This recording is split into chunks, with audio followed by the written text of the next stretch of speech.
Hello and welcome to another tutorial. Today we are discussing about the row options.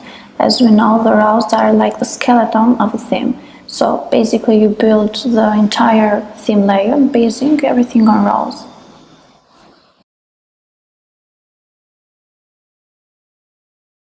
But before going into the row options, let's clarify something. If you add a row clicking on the left corner of every element or column, you will get actually an inner row. An inner row is not equivalent to the full row because it doesn't include the full options. It only inherits the options of the row that it is contained to.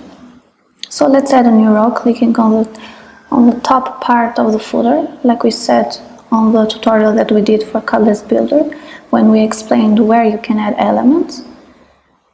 And now let's drag and drop the row.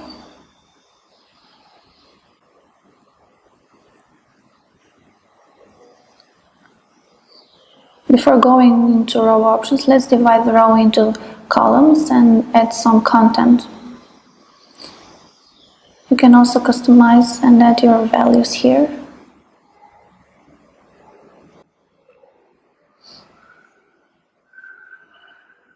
So let's just divide this row into 3 columns. First, I'm going to add a background to the row because it is easier to explain the options that way. The row options are divided into large groups, which is general options and design options. You can add a row background on the design options.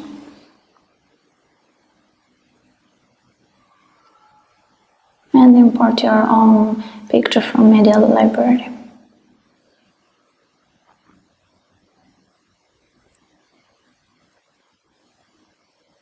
So let's go again to general options. The first options are about the layout, and it can be into container or stretch content. To understand this, we should add a content to the row. Here I'm adding a button, and I will show how it's like to be displayed like a stretch content or into a container. If you choose to display the content into container, you can also add a custom width container only for this row and a custom container width for responsive for media screen with minimum width 1200 pixels. But let's move on to column options. Here I'm adding another button to the second column and another one on the third column.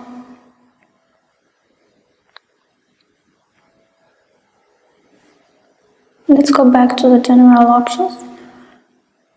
On column options, you can adjust the column gap. You can display the equal column height. You can make the same height for the 3 columns. To explain this, let's add a text to the first column. Go back to row options. Column.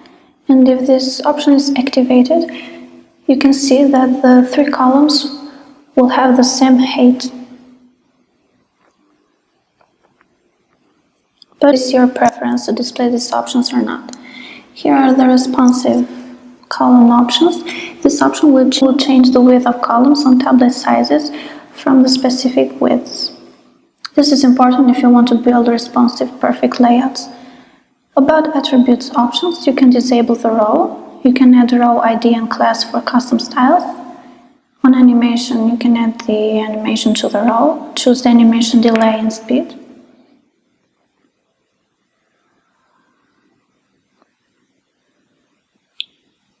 And this is my favorite part. Choose the self-hosted YouTube or Vimeo video background to the row. Here I'm choosing the YouTube option. I'm going to copy a YouTube video ID. And let's paste it on the empty field.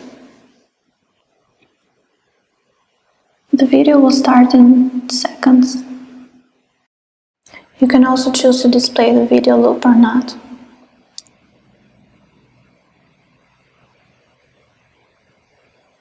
Let's go to the responsive options. You can actually choose to hide the row on phones, tablets, medium desktops or large desktops. Here I'm hiding on phones, and let's see. You can check the responsivity clicking on the device icons that are displayed at the bottom of the sidebar.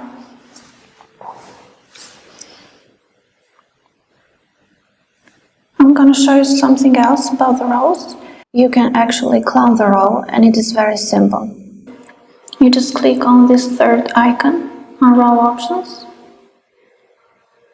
The cloned row is going to display below the existing row at the same page. You can always delete the row wherever you want. Done with these general options, let's go and check the design options. You can adjust the padding, borders and margins of the row. Here I'm adding a border.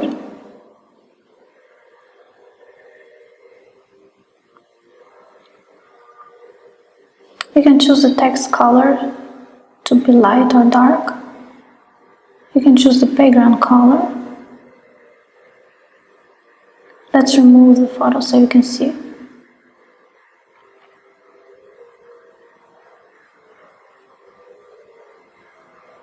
These other settings are all about the image background options, so let's add again an image to the row. Once the row has an image background, you can choose the position. If you want to repeat the background or not, the background attachment to be scroll or fixed.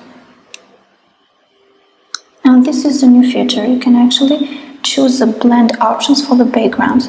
It's like working on Photoshop when you have to choose the blending options of the layers.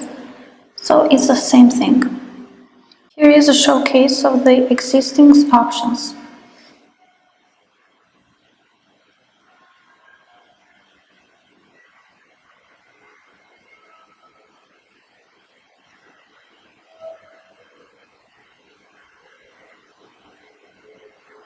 But let's keep it normal.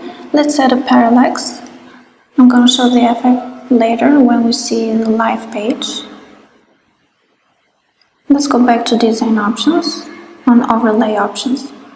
You can choose the overlay background to be color or gradient. If you choose the overlay gradient options, you will see a wide range of amazing gradients. This is one of the main new features that we added on this version. Here I'm going to do a showcase of the existing options.